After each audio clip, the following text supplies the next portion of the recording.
Welcome to the second installment of our Vecna Eve of Ruin rundown, where we're going through chapter by chapter and offering insight on both the good and the bad of this new but awesome far-reaching campaign. Chapter 5 is a classic revisitation of the Death House from Curse of Strahd. It promises to be nostalgic for a lot of people. Interestingly, however, it goes back in time to a time before the Death House that people will have already interacted with, which could be a little bit of a cognitive dissonance. The mists teleporting throughout this chapter is an interesting inclusion, but the lack of an explanation of why at any point seems like a strange thing to leave out. While leaving the group in the dark might fit the themes of this adventure, the fact that you have Sarasanda ostensibly with the group means that you might as well just talk it out and have her explain that this is a sign that Strahd has shown an interest and that traveling in the mist can be dangerous. This will go a long way to helping your party just make good decisions and figure out the smart moves. What I didn't like in this section was that the random encounter table, rather than being a set of random encounters, was instead a table for determining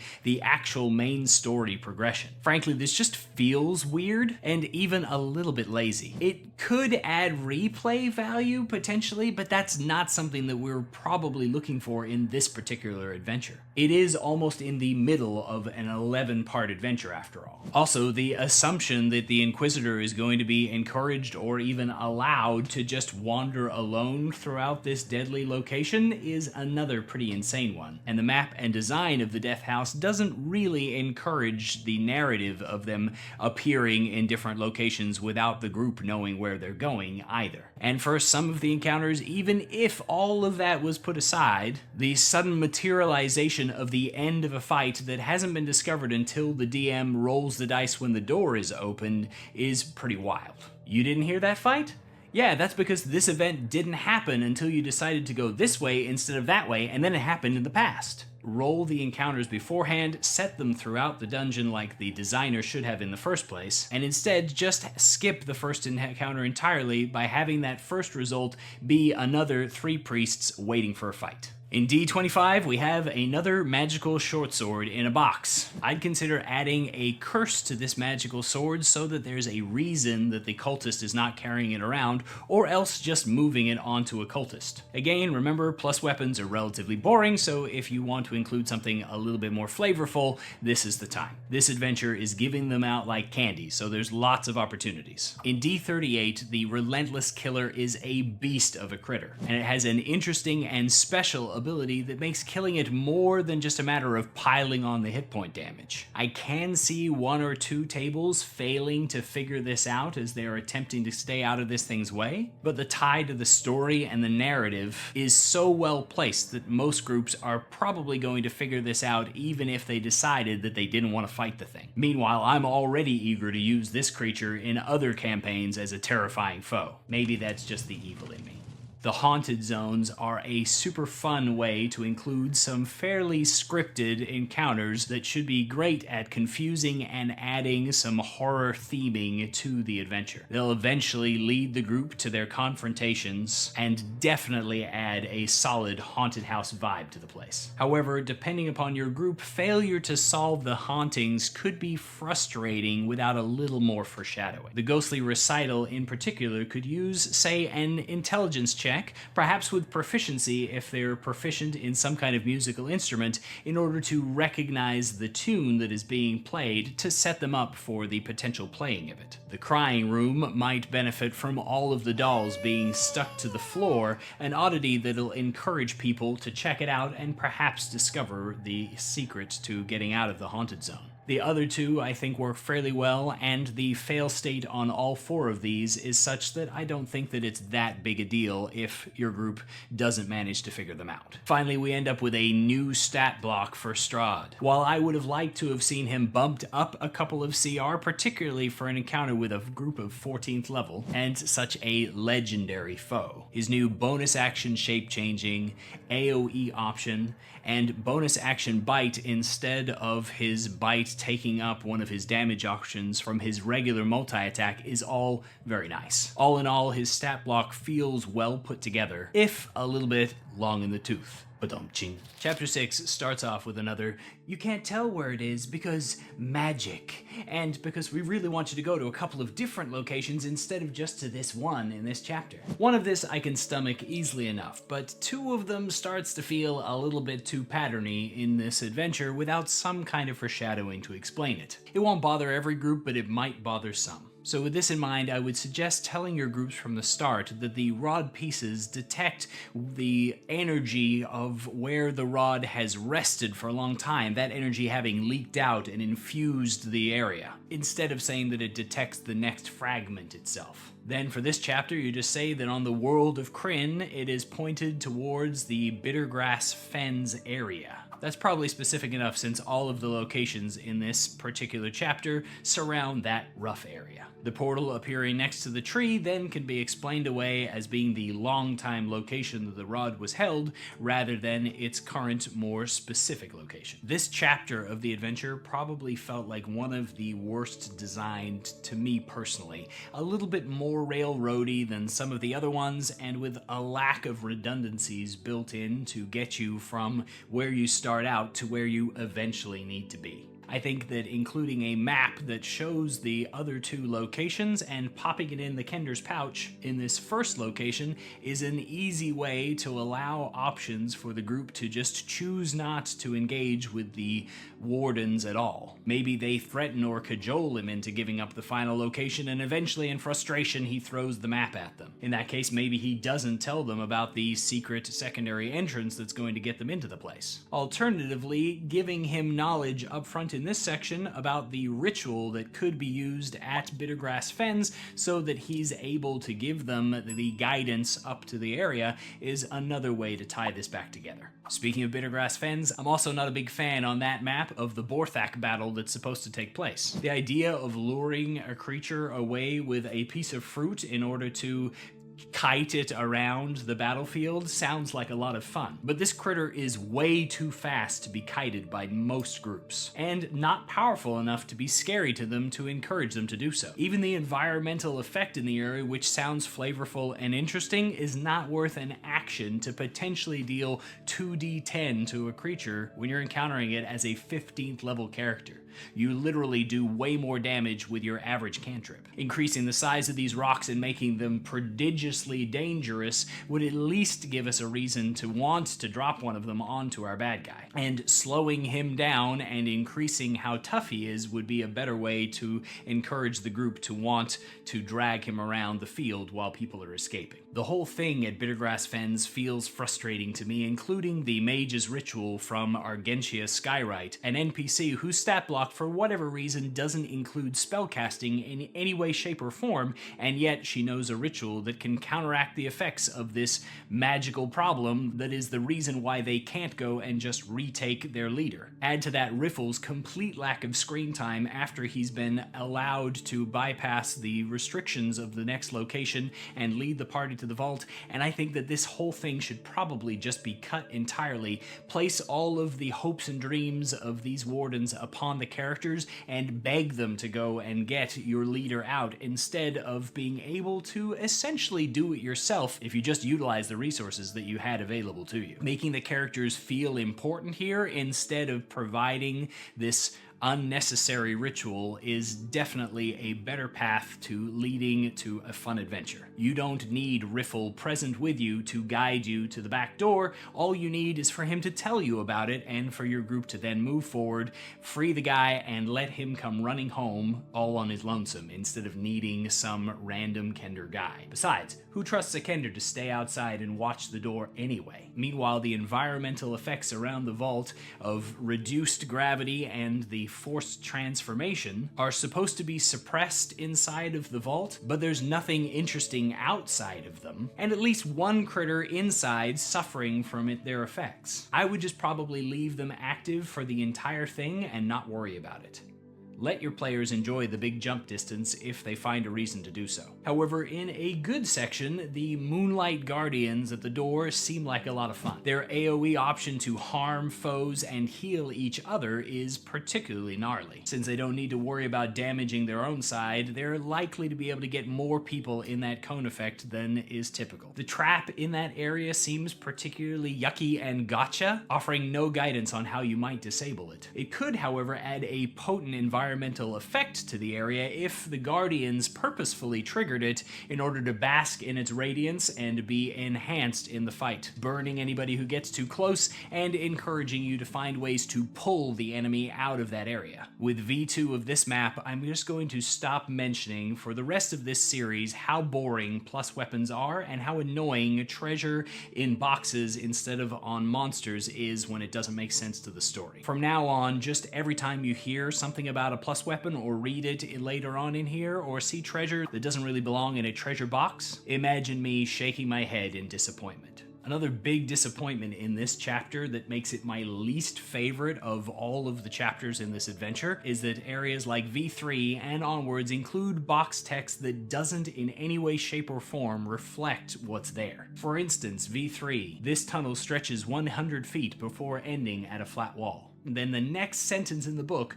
not in the read aloud text, says, "The secret door in the wall is obvious. Emblazoned on the masonry is a wide circle of dimly glowing runes." That didn't belong in the box text? Also, keep in mind that that secret door is actually around a 90-degree corner that wasn't mentioned in the box text. This seems like a classic case of either the map wasn't done when we were writing the box text, or one hand doesn't know what the other hand is doing. Later on in the adventure, some of the box text identifies the monsters that are present, but doesn't give any description of the room whatsoever. And so for this entire chapter of the adventure, you may want to consider just creating your own descriptions of the area based on the maps and the creatures involved, rather than listening too closely to the box text. If that's part of your usual flow to use those, then you're going to need to go through and write them for yourself beforehand. Perhaps we should suggest that Wizards of the Coast hire some of the writers over at Describe, who've sponsored this video. With a library of over 13,000 descriptions, and as the 2021 winners of the ENnie's Best Online Content Award, they've got the talent on hand to ensure that any game has the kind of descriptions that leave your players lost in their imagination. My biggest concern when I started using their work was that what I was envisioning based on the map that I had wouldn't match the flavor text that they had written. But then I started using their growing collection of maps, already well over 50 if you don't count the variations, from inspired creators around the tabletop role-playing game community. Each has customized descriptive text for the various details that have been painstakingly crafted and lovingly included. And then of course there's the sonic library of over 5,000 sound effects, music scores, and ambiances, with any winning composers in their new Opus Soundscapes player. Made by Game Masters for Game Masters. If you haven't tried out Describe yet, then head on over using this link, which you can find in the description and comments below as well, and use my name, DM Timothy, to score yourself an extended free trial. In areas V10 and several other locations throughout the complex, the Black Rose Bearers are honestly kind of a boring monster in a lot of ways. Essentially just a really big zombie, but with one fun feature. The fun part about it is that when they go berserk, their choices get limited down into a fashion that is manipulatable by your players. It has some really nice upsides as well as the downside of automatic targeting, and the fun part about this really is that your players will be able to use it against them if one of these creatures goes berserk. As we move to the final section of this chapter, we come across the Deathwolf in U2. The Deathwolf is almost awesome. I love how the bite attack sets up the Phantom Deathwolf ability and ties things together kind of nicely, but it gets spoiled by its reactions, which are going to disrupt the flow of play. One interrupts it by causing an attack to be made a disadvantage and interrupting with a bite of its own, and the other one that moves them around in order to mess with the flow of your melee combatants. and perhaps force them to lose a good portion of their turn. These will be powerful options for sure, but if you buff the wolf itself just a little bit to add to its survivability and gave it these options to attack, debuff, or teleport as legendary actions, you'd end up with the same result, only a way better flow at the table. For more about why I don't like legendary reactions, feel free to check out this video up here. Finally, one last thing that I would probably change is the lack of a ticking time bomb on this adventure's ritual. Specifically left off so that you can decide how hard you want to push, but leave room for the group to take a long rest if they absolutely need one. I would ignore that advice and slap a time limit on it and tell the group up front how long they have to finish this encounter in time to stop the ritual making the magical influence over the area permanent and messing with the wardens. This complex is filled with pretty low-level encounters compared to the power level of your party, and the consequences for failure do nothing to stop the ongoing story from continuing. They just leave a little sad moment behind in their wake. Failure will feel bad, but it won't stop the story from progressing. Putting a clock on this will amp up the tension and give some actual push and pull against parties just resting there in the dungeon or moving away to get a long rest and coming back. Even if they fail, they can still rally to achieve their most important goal, and they can wipe out the spellcaster that foiled them, making it a very resilient clock to put in place. Chapter 7 includes a relatively good Gygaxian-style dungeon that could be played out either really well or really poorly, depending upon your DMing. This dungeon, very similar to the Tomb of Horrors or the Tomb of Annihilation, involves a very careful control over the information that you're passing back and forth between you and your players. And it does tend a little bit towards the gotcha style, which you need to be upfront with to your players in order to create a fun experience. If they realize that this is supposed to be a thinking man's game and a challenge of their players rather than them the characters, most people end up having a lot of fun through these. But if you're not upfront about that and it's a sharp difference from the rest of the adventures that you've run, then it can get pretty unpleasant. I do feel like a couple of hints were left out throughout these puzzles and the like that maybe Gygax himself would have included, but who knows? Here's my suggestions, at least, on how to make it as runnable as possible. In T6, the Gemstone Puzzle deals cold damage, but all of its hints are water-based, and it gives you a dexterity save against something that essentially fills the entire space. Con save versus cold damage is kind of traditional, and so I'd either switch to that, or I would keep the dexterity saving throw, but switch instead to something that was more like the Tidal Wave spell, barreling down and dealing magical bludgeoning damage, just to keep things as themed together as possible. T8's Room of the Myriad Archways doesn't offer any kind of hints or foreshadowing as to what might be found through the various portals, which, since this is an Acererak tomb and styled off Gygaxian style of gotcha play, could be kind of understandable, but it's a missed opportunity here, because unknown portals are likely going to be ignored in favor of known portals if that is the options that are presented. You need to give people a reason to go through an unknown option, or you need to have all paths be unknown. Maybe in a smell or sound coming from these other doorways might be a way to make this a bit more interesting. Just as a random side note, I thought that it was interesting that there were Banyan Trees in T9, mostly because they'd been included in a previous chapter. Somebody really likes those things. Two different worlds, same tree type. T10 in the Crushing Room doesn't have any kind of mechanism already designed for discovering the trap. Adding an opportunity for the trick to be discovered, even if it can't be disarmed, will allow the puzzle of triggering it and then managing to cross it safely to feel more rewarding to your group. In T11, I kind of like the strange altar trap puzzle thing that's going on, but I think that the solution could use some foreshadowing with a clue. Perhaps carved into the top of the strange altar is a set of scales in balance with a chest on one side and a set of gold coins on the other.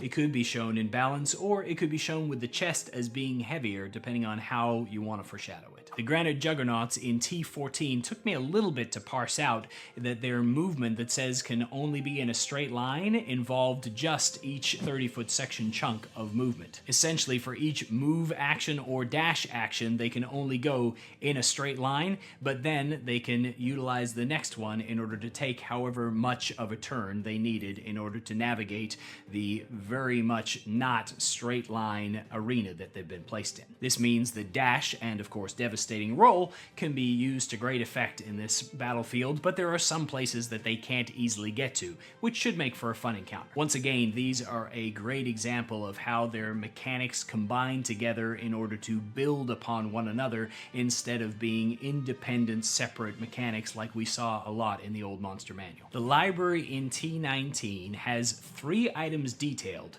5 skeletons that come to life if you mess with any of the unknown and large number of tomes and scrolls that are laying about. But we have absolutely 0 information on any but those first 3 items. Then somehow, with 10 minutes of searching through this unknowable number of tomes and scrolls and journals and the like, we can find the specific journal that we're looking for and a really useful clue. I'd give the book a name that made it stand out, possibly to a group that came back to check on it, like the Doors of Screaming Souls. As useful if titles were scanned for a 10-minute search, and add another half-dozen other titles of note among the many books and scrolls that have similar subjects. Luckily for me, I have the Book of Random Tables, which has over 1,000 different book titles included inside of it. I'll use as many of those as the group demands in order to figure out what lies inside. You could pick up a copy through my affiliate link here if you wanted to support the channel at no cost to yourself and pick up a really useful resource. In another map fail, T20A and B are unlabeled,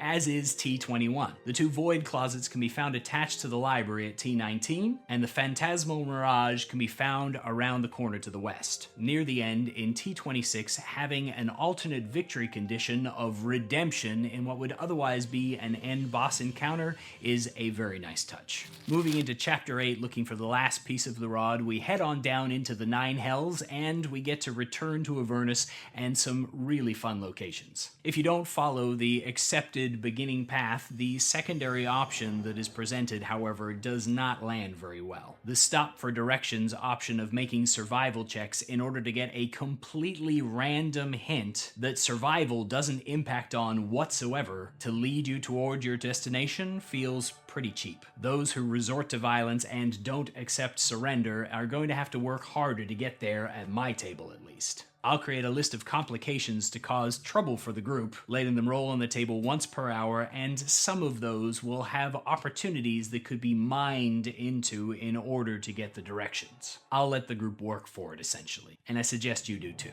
Alternatively, use the rod and the survival checks in order to slowly guide yourself there, which could essentially mean that you didn't need to have directions in the first place. As a small matter of disappointment, the need of only 1 pitmaster's approval at the casino seemed like a real lost opportunity, because the casino seems like a super fun chapter to run. With 5 different areas and 5 bosses that you could interact with, a simple collect 3 approvals in order to get in out of the 5 will allow your party to engage with more of these fun opportunities and to pick and choose the ones that suit them best, while leaving it relatively resilient to any failure on one or another particular boss. This way your players won't feel like engaging with these fun games is a waste of their time when it's still what they really want to do. However, some of these locations do have a few minor things that could use tweaking. The Scarlet Coliseum's limit of 3 patrons to a team, for instance, is a disastrous opportunity for gameplay. It means that in almost every group there will be people sitting on the sideline of a combat that might take quite a time to resolve. That's just yuck. Instead, let the whole team participate in that battle and increase the number of opponents that they face to make that make sense. For the tier 1 fight, a 1-to-1 works out just fine no matter how many people are on one team. In tier 2, if there's 5 to 7 characters, add an extra opponent. And for tier 3, add 1 if there's 5 characters and 2 more if there are 7. For the final match, Kai should have a number of Horned Devils to bring his numbers equal to the party's. In the Stygian Maze, on the other hand, there's just too many options that are giving out 3 soul coins. I'd lower these down and add a soul coin here and there into other options, just to spread things out a little bit and let the group experience a little more maze in order to hit the required number. Meanwhile, the Drake's auction needs some NPCs for the party to bet against, with totals of how many talons they have on hand. Instead of impressing Rezran by just having 1,000 talons from wherever they have them from, they could instead impress him by getting the other patrons below their comfort zone on how many talons they have to where they bow out of the betting and leave the establishment. Alternatively, if you're not including other patrons, then at least Triple Hydra allows them to bet against the house to potentially achieve the amount of winnings that they need. Down below, the rewards of reaching the Dragon's Den includes a fun option in N3, the Arena's Massage Parlor that grants the benefits of rests and temporary hit points to prepare them for the fight to come after dealing with a bunch of other potentially damaging scenarios within the casino. I thought that was a very nice touch in my personal opinion, though you might want to fade to black on exactly what an Arena's Massage includes. In N5, I was disappointed that the showdown battle at the end didn't include some kind of environmental effects to make the fight more interesting. Windfall promises to be a pretty rough fight to be sure, but with a holographic dragon and crystalline walls, I was expecting something a little more. I'll be adding both a lair action and an environmental effect in order to spice this up a little bit. Probably bringing the holographic dragon to life as in the illusory dragon spell, and having the crystalline walls have radiant attacks or light-themed effects reflect off of those walls and floor and ceiling to add geometric changes to template effects and adjust attack directions, because that just sounds like fun to me. Thanks for watching this second part of the DM's Guide to Vecna Eve of Ruin. If you haven't checked out the first part, make sure you do so up here, and if it's out already, the third part should appear up on this side. Regardless, don't forget to check out Describe and get an extended free trial using my name and this link. Thanks for watching, and happy adventuring.